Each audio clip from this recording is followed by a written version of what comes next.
21번 설교를 하게 되었는데, 내가 만약 인생을 다시 산다면 이런 주제를 가지고 출발을 했습니다. 불가능한 전제지만 과거가 아니라 남은 생애를 어떻게 살 것인가를 생각하며 이 전도서 말씀을 들여다봤습니다. 전도서는 인생을 시간 속에 담아놓은 것, 그리고 육체 속에 담아놓은 것을 우리에게 강조해 주고 있었습니다. 시편에서도 그런 말씀이 있죠. 사람의 연수가 70이어도 강건하면 80이라. 그 사람의 연수를 하나님께서 딱 경계선을 그어 놓으시고 그 안에 살게 하셨다는 것입니다. 그런 면에서 본다면 우리가 겸손해질 수밖에 없는 이유가 거기에 있습니다. 12시라는 이 시간 스케줄 안에 내 나이를 집어넣으면 지금 내 인생의 시간표가 어느 지점에 와 있는지가 선명하지 않습니까? 아니, 지금 밤 11시에 와 있는데도 아직 주님 앞에 설 것을 생각하지 못하고 있다면 이건 굉장히 심각한 거죠. 시간이 밤 11시라고 해서 막 절망하거나 우울해하도록 전도서가 기록된 건 아닙니다. 우리 전도서는 허무함으로 출발을 했지만 가장 큰 소망을 이야기하면서 결론을 맺고 있는 것 아니겠습니까? 그런 면에서 우리의 시간 속에 우리 인생을 담아놓고 있는 전도서의 말씀을 깨달아야 되고, 두 번째는 육체 안에 우리를 담고 있다, 인생을 담고 있다라는 겁니다. 그러니까 산 개가 죽은 사자보다 나은 것입니다. 그 이유는 다른 게 없습니다. 육체라는 것이 아직 움직이고 있기 때문에 가능합니다. 이 사람이 3주가 됐을 때 생명체가 0.1mm로 출발을 한다고 그럽니다. 안 보이지요? 이건 현미경으로 봐야 보이는 겁니다. 심장이 움직이는 그 출발점이 언제냐? 2mm 정도 되는 크기라는 것입니다. 그것도 거의 안 보이는 크기이죠. 그리고 3kg 정도 되는 몸무게, 50cm 정도 되는 크기로 이 세상에 태어난 겁니다. 물론 사람마다 다 태어나는 그 크기와 몸무게는 다르죠. 저 같은 경우는 머리가 크게 태어났다고 저희 어머니가 그러십니다. 굉장히 고생을 많이 하셨다고. 6남매 중에 막내인데 5 낳는 것보다 제가 더 힘들었다. 굉장히 고생을 하셨다고 그래요. 제가 어릴 때 별명이 장군 소리를 들었습니다. 대갈 장군, 이런 소리를 들었습니다. 저희 어머니가 저 때문에 참 많이 우셨다고 그럽니다. 7살 때까지 말을 안 하지요. 머리는 어른만큼 커가지고 방바닥에 이렇게 앉혀놓으면 앉아있다가 옆으로 푹 넘어지는 그런 모습이어서 참 걱정이 많았다고 합니다. 제가 다닐 때 주일학교 다녔던 그 사진이 하나 있는데, 한 100명 정도 되는 주일학생들이 계단에 쭉 앉아 있습니다. 제가 정중앙, 가장 맨 앞줄 정중앙에 딱 앉아 있더라고요. 가장 어릴 때니까. 근데 그 사진을 딱 보면 사진에서 제가 가장 먼저 두드러지게 등장을 합니다. 거기 있는 어떤 형들보다도 머리가 큰 아이가 딱 앉아 있는 거죠. 자, 그렇게 다양하게 출발을 했는데, 가끔 제가 그런 얘기를 들을 때 이 사람이 나를 이상하게 얘기하나, 그런 목사님 머리 안 큽니다, 그런 얘기를 꽤 많이 들었습니다. 저는 지금도 제가 머리가 되게 크다고 생각하는 사람인데, 머리가 안 크다는 얘기를 빈말은 아닌 것 같더라고요. 이 자리에 저보다 머리가 크신 분들은 삼가 위로에 저기도 한 분 계신 것 같고, 그렇게 출발을 했지만, 다양하게 시작을 했지만 결론은 이겁니다. 결국은 돌아간다. 어느 시점이 되면 그때부터 꺾이고 쇠하여지는데, 전도서에서 그 과정을 너무 디테일하게 묘사를 해놓은 겁니다. 사실 젊은 사람들에게 이런 이야기는 와닿지 않을 수도 있습니다. 건강 이야기 하는데 30대, 40대 되는 분들 귀에 들립니까? 근데 아마 50이 넘으신 분들은 이해하실 겁니다. 어느 순간부터 몸에 좋다, 건강에 좋다고 하는 이야기들이 귀에 꽂히는 그 나이를 맞이하는 순간이 옵니다. 그래서 아직 나에게 관심이 없는 영역이고 나는 그런 것과 상관없는 것 같아도 전도자의 목적은 뭐냐면 젊은 날에 기억해라. 젊은 날에 한시라도 빨리 깨달아라. 이 목적으로 전도서를 주셨기 때문에 여러분들이 그런 각도에서 어느 누구도 예외 없이 이 말씀에 귀를 기울일 필요가 있습니다. 우리 한번 3절을 같이 읽어봅니다. 시작. 그런 날에는 집을 지키는 자들이 떨 것이며 힘 있는 자들이 구부러질 것이며 맷돌질하는 자들이 적음으로 그칠 것이며 창들로 내다보는 자가 어두워질 것이며. 자, 그런 날에는, 그날은 이제 주님에게 돌아갈 그때를 말하는 겁니다. 그날이 오면 집을 지키는 자들이 떤다. 다리를 말하는 거죠. 집을, 우리의 육신의 이 몸을 지키는 기둥이 다리입니다, 사실은. 그래서 연세가 드실수록 다리가 튼튼해야지, 다리가 이게 부실해지면은 자꾸 눕고 싶고 자꾸 그렇게 되는 거죠. 그래서 이 다리가 흔들리기를 시작한다. 아무리 젊은 날에 운동해서 튼튼했던 다리도 그날이 오면 나도 모르게 흔들거리는 것을 어쩔 수 없다는 것입니다. 또 그 뒤에 보니까 힘 있는 자들이 구부러질 것이며, 사람의 몸을 지탱하는 힘이 어디에 있습니까? 허리에 있는 것 아닙니까? 나이가 들고 연세가 들면 허리가 굽기를 시작하고 또 키가 낮아지기를 시작하고 이런 과정이 있단 말입니다. 또 맷돌질하는 자들이 적음으로 그칠 것이며, 이가 하나둘씩 빠지기를 시작한다는 거죠. 그래서 먹지 못하고 씹지 못하니까 약한 몸이 더 약해지는 겁니다. 고대 사회에 그러지 않았겠습니까? 이를, 목사님 요즘은 임플란트가 있습니다. 네, 맞습니다. 임플란트가 있어서 연세 드셔도 이를 다 빼고 임플란트 넣고 고기를 드시는 분, 그래서 과거보다 더 오래 사는 이유가 다른 게 아닙니다. 맷돌질을 할 수 있기 때문에 오래 사는 겁니다. 그러나 그 임플란트 심은 것도 다 한계가 있는 것 아니겠습니까? 그날이 온다는 것입니다.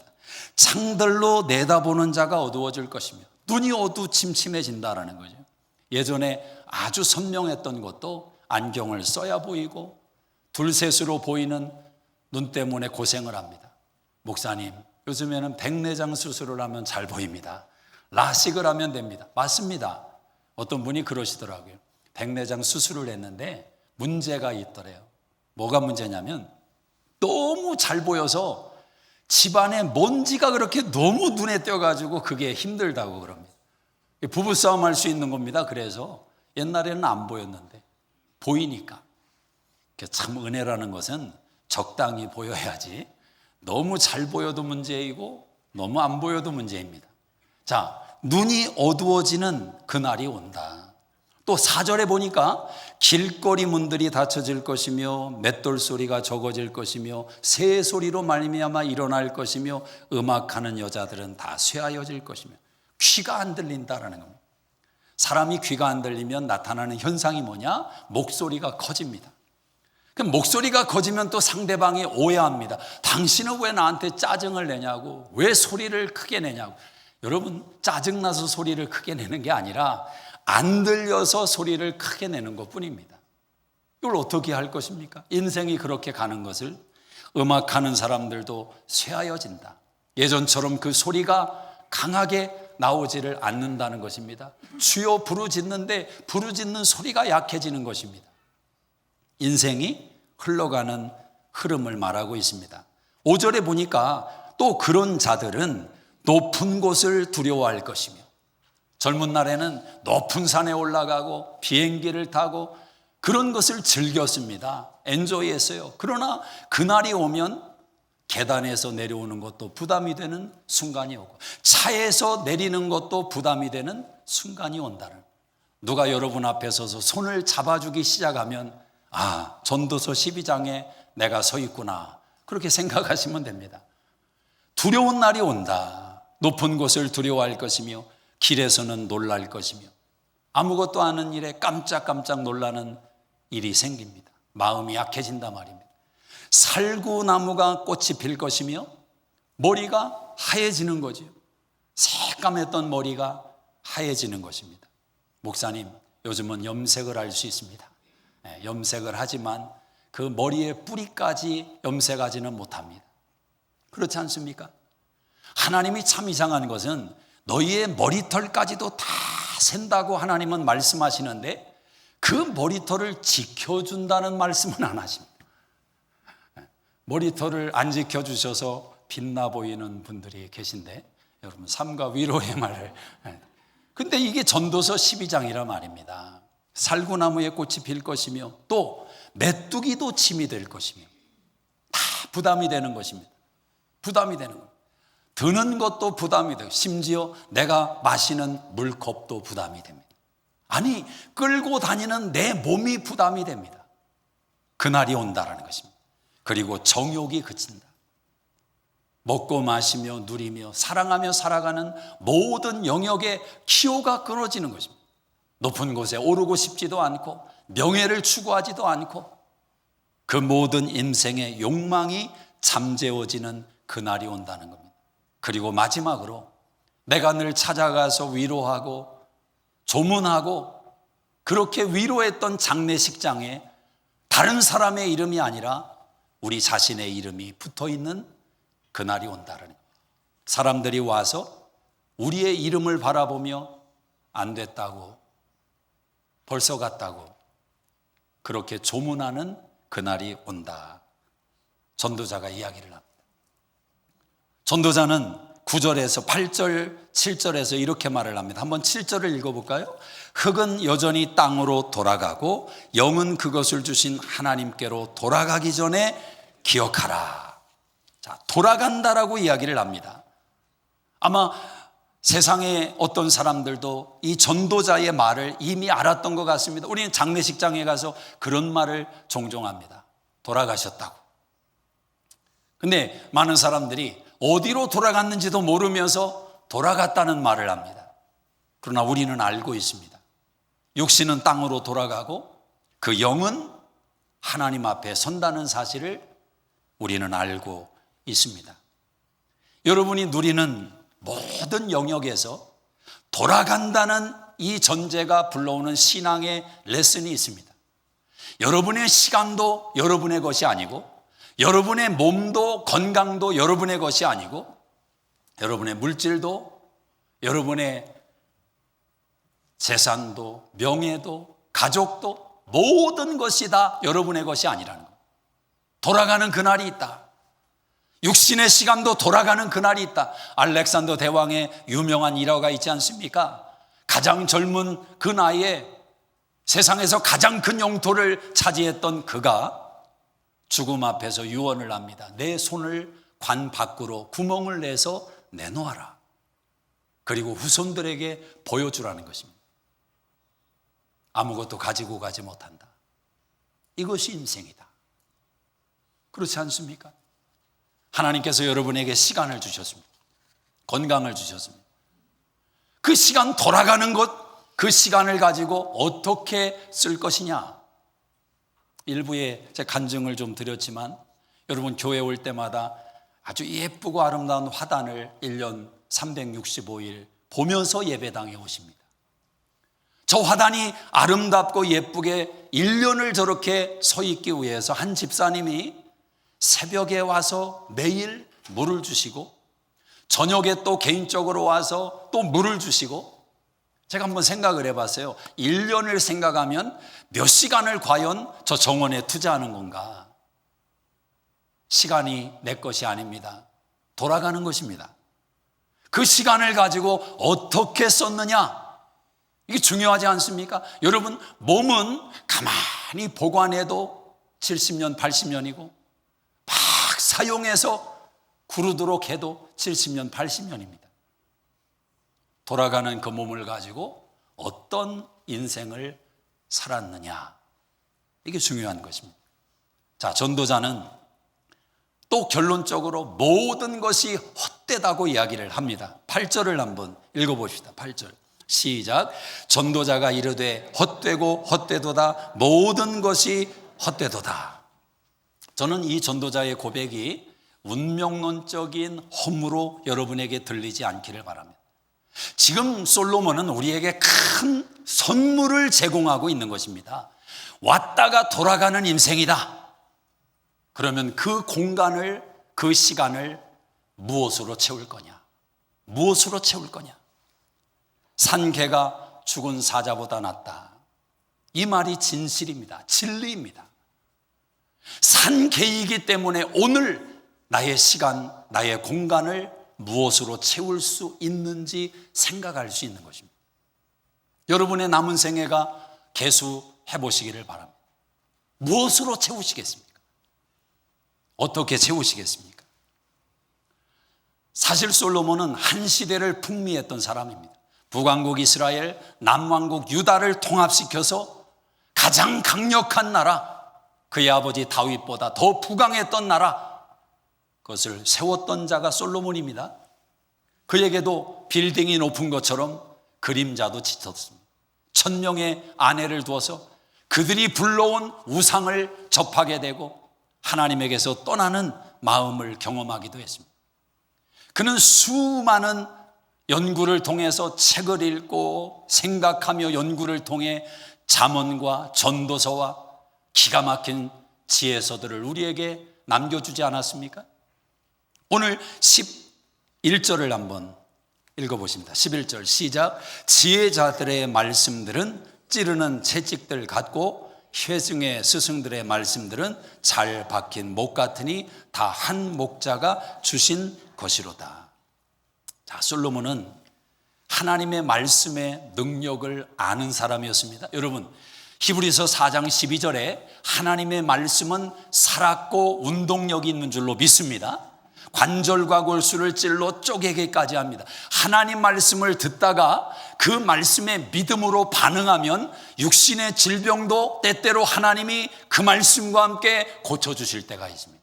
믿습니까? 저는 그런 체험을 했습니다. 자, 또 하나님의 말씀은 우리의 생각을 고치는, 마음을 고치는 수술 도구와 같습니다.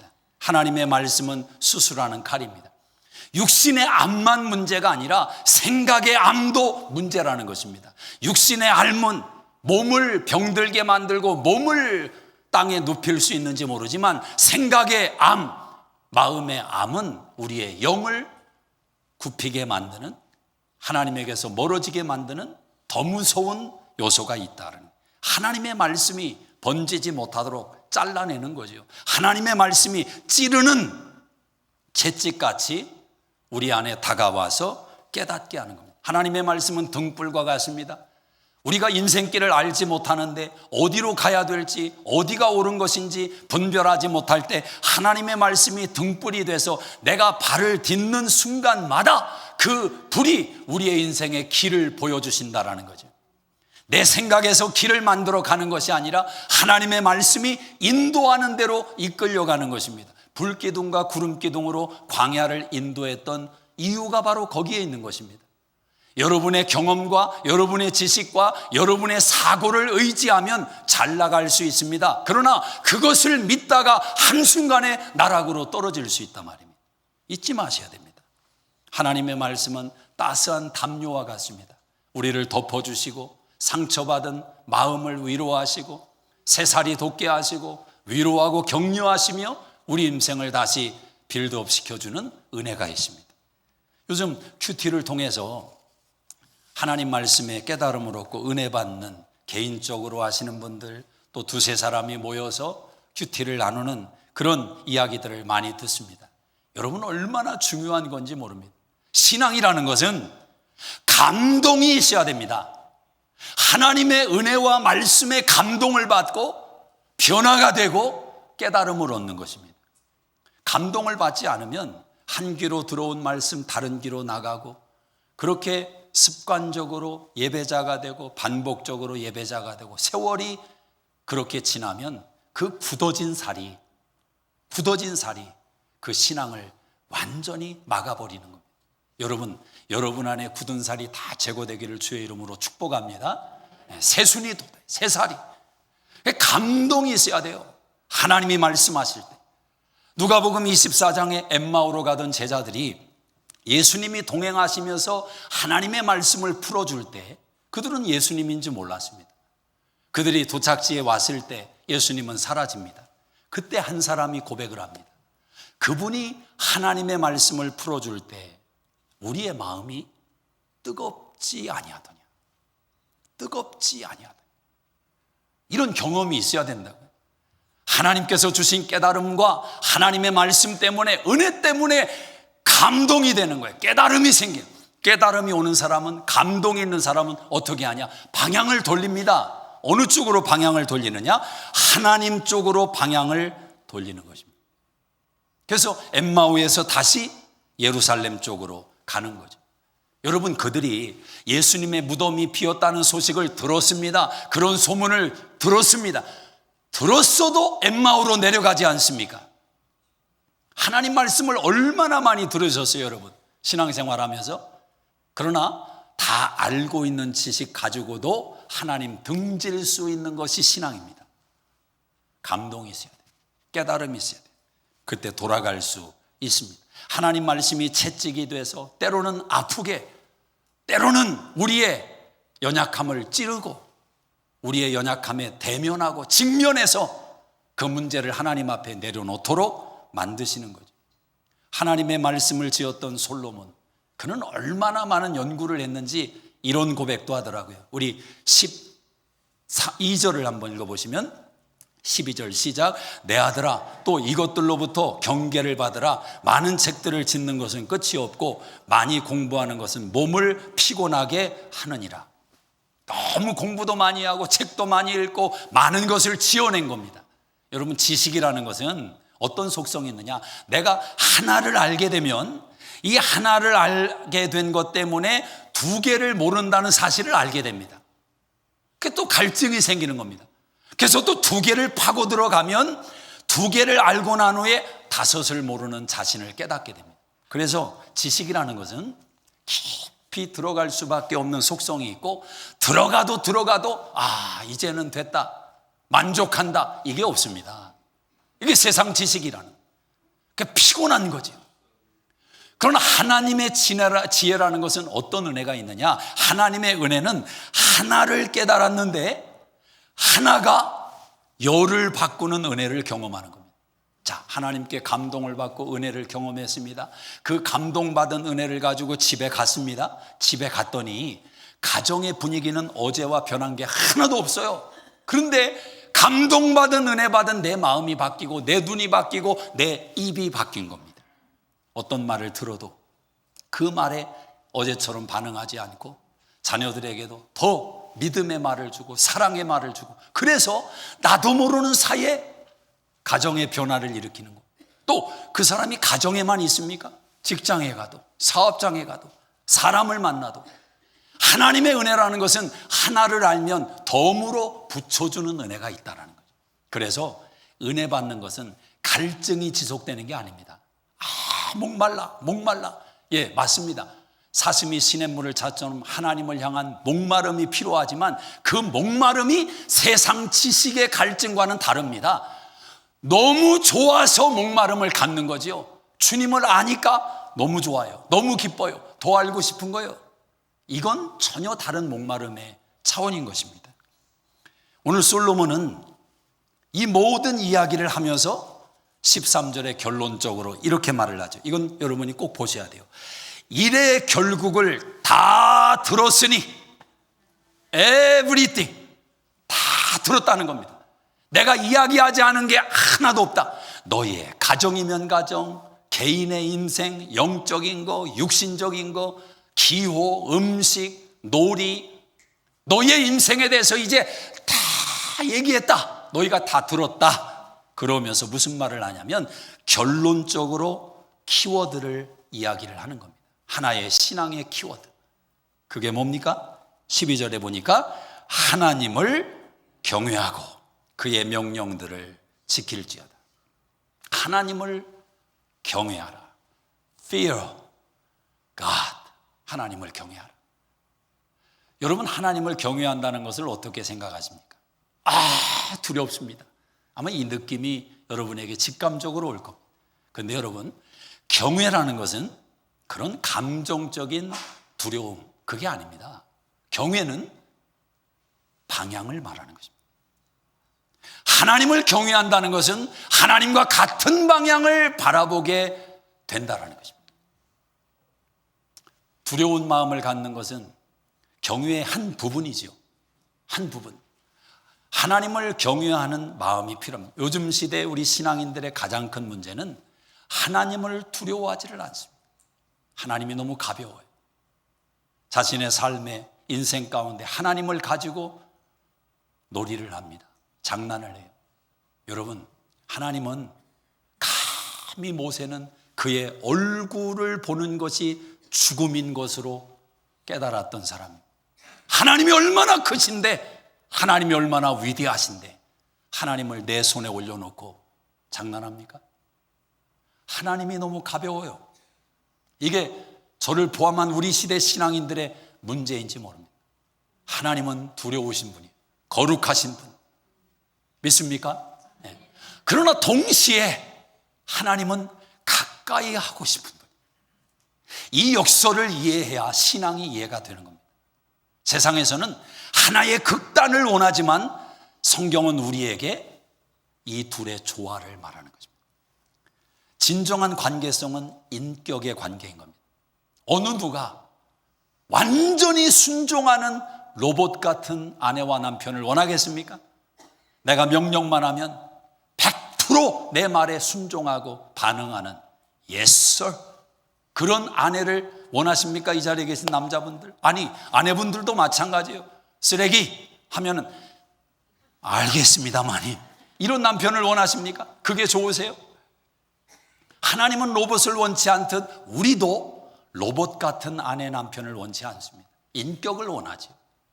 왜 관계성이 힘드냐? 인격이기 때문에 힘든 거예요. 때로는 울고 웃고 찌르고 찔리고 인격이기 때문에 그런 겁니다. 잔소리도 인격이기 때문에 잔소리하는 겁니다. 로봇이 잔소리 하겠습니까? 그럼 전원 빼버리지 그냥. 인격이니까 잔소리도 있는 것입니다. 또 깨닫고 회개하고 울고, 그래서 이전의 어떤 관계보다도 더 가까운 관계로 돌아가는, 이것이 바로 하나님이 우리를 상대하시는 모습입니다. 여러분, 성경에 탕자의 이야기가 그래서 필요한 겁니다. 인격이기에 탕자가 있는 겁니다. 하나님은 탕자가 안 되는 것, 탕자 안 만드는 것이 하나님의 목적이 아닙니다. 하나님의 목적은 탕자가 돌아오게 만드는 거죠. 야, 이건 깊은 겁니다. 여러분, 우리는 탕자 안 되려고 몸부림치죠. 탕자 안 되는 것이 하나님께 영광이죠. 맞습니다. 그러나 그것은 아주 낮은 차원의 출발입니다. 진짜 신앙은 탕자가 자기의 위치를 깨닫고 현실을 깨닫고 자기 생각을 가지고 내가 아버지 집으로 가야 되겠다, 돌아서는 것이, 그게 경외입니다. 그게 경외예요. 저는 설교 시간에 여러분에게 아멘을 그렇게 유도하거나 강조하지는 않습니다. 제가 몰라서 그러는 목사는 아닙니다. 이 예배 시간, 설교 시간이 아주 큰 소리로 아멘, 아멘 그렇게 여러분이 외치도록 만들 수 있는 아이디어가 저에게 있습니다. 여러분 아멘이시죠? 네. 아멘 하시지 않습니까? 이런 건 하셔도 됩니다. 제가 왜 아멘을 안 하느냐? 아멘 아멘 하다 보면 그 속에서 말씀에 대한 깨달음으로 나를 적시고 결단하는 이 과정으로 나가는 게 아니라 아멘 되는데 집중하다가 1시간 끝나면 그냥 은혜는 받은 것 같은데 남는 것은 뭔지는 모르지만 아멘 했어, 이런 신앙이 될 수 있는 위험성이 많다.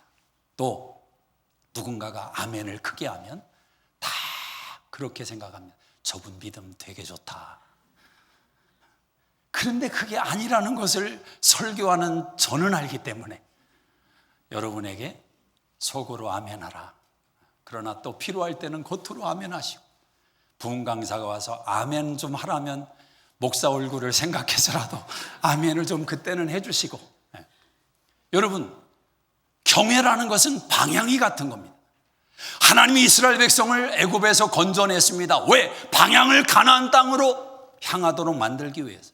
광야라는 지점에서 그들의 시선이 어디를 봐야 됩니까? 가나안을 봐야 되는 것 아닙니까? 그러나 이스라엘 백성은 애굽만 바라보는 것입니다. 불뱀에 물린 사건도 이유가 무엇입니까? 하나님의 시선을 보라는 겁니다. 하나님을 경외하라는 것입니다. 오늘 여러분 안에 하나님의 시선과 맞닿는 은혜가 있기를 주의 이름으로 축복합니다. 하나님이 뭘 기뻐하실까 물어보셨습니까? 감동이 오셨습니까? 하나님이 내가 이렇게 하는 것을 좋아하실까? 지금 이 말을 하는 것을 하나님이 원하실까? 자꾸 우리의 삶의 센터에 하나님을 딱 세워두고 살아가려고 애를 쓰는 거죠. 이게 하나님을 경외하는 인생의 자세다. 성경에 보면 하나님을 경외한 사람이 참 많습니다. 그 중에 대표적인 사람 아브라함이 있습니다. 그는 하나님을 경외하기 때문에 순종했던 사람, 100세에 낳은 아들 이삭을 바쳐라. 여러분, 하나님이 약속해 주셔서 주신 자녀가 이삭입니다. 근데 그 이삭을 죽이면 하나님의 약속이 끊어지는 것 아닙니까? 그럼 아브라함이 물을 수 있죠. 하나님, 이건 하나님이 저에게 주신 약속이 끝나는 겁니다. 내 열국을 축복하는 내 후손이 온 세상을 축복하는 머리 되는 하나님의 그 약속이 끝납니다. 하나님, 얼마든지 물을 수 있습니다. 하나님은 설명해 주지도 않고 이삭을 바쳐라. 창세기 22장 3절에 보면 성경이 이렇게 기록합니다. 아브라함이 아침에 일찍이 일어나. 저는 그 구절이 아브라함의 하나님을 경외하는 신앙을 다 담고 있다고 생각합니다. 그날은 좀 늦게 일어나도 되지 않습니까? 왜? 내 자식을 죽이러 가는 날인데. 그날은 좀 잠을 더 자도 되지 않습니까? 왜? 내 인생의 모든 소망이 소멸되는 날인데. 근데 어찌 돼서 아브라함은 아침에도 일찍 일어났다는 겁니다. 왜? 그 감동을 소멸시키지 않으려고. 누구나 다 감동의 은혜의 비는 한 번씩 맞을 수 있고 지나갈 수 있습니다. 그러나 그것이 잊혀지는 사람이 있고 붙드는 사람이 있다는 거예요. 오늘 불렀던 찬양 가운데도 내일과 미래를 붙드는 그분이 하나님, 그런 은혜를 주신다는 거예요. 감동이 오면 말을 하든지 행동을 하든지 빨리 그 감동을 내 눈앞에 보이는 것으로 만들어야 됩니다. 성경에 아브라함이 결국 이삭을 바치려 할 때 하나님이 아브라함아, 아브라함아 나타나십니다. 그리고 이렇게 말씀합니다. 이제야 내가 하나님을 경외하는 줄을 내가 알았노라. 하나님을 경외하는 줄을 이제 알았다는 겁니다. 이 자리에 계신 아버지들에게 제가 도전 하나 하겠습니다. 여러분, 아버지라는 것은 물론 어머니도 마찬가지예요. 내 부모에게 순종하라. 내가 땅에서 잘되고 번성하리라. 장수하리라. 약속 있는 첫 계명입니다. 그래서 예수를 안 믿는 사람들 가운데도 구원의 주님을 경험하지 못했는데도 육신의 부모를 섬기는 사람들은 잘 되더라고요. 약속 있는 일반적인 은혜가 거기에 있어요. 자, 그런데 여러분 자녀가 잘 되기를 원하죠. 복 받기를 원하죠. 그러면 부모에게 순종하라. 이게 지켜져야 됩니다. 그런데 이 자리에 계신 아버지들, 여러분 자녀들에게 너 아빠한테 순종해.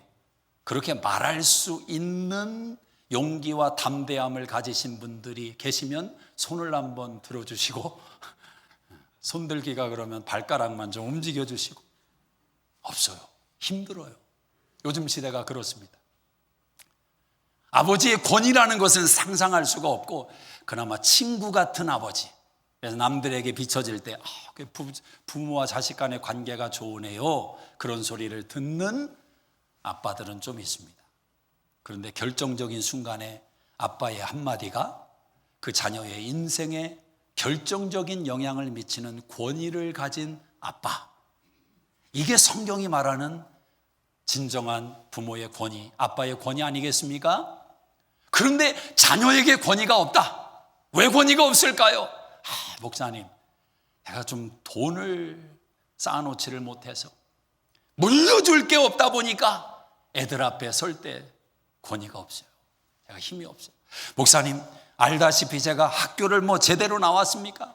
우리 애들이 더 좋은 대학 나오고 아는 것도 많은데 나이가 들어갈수록 설 자리가 없네요.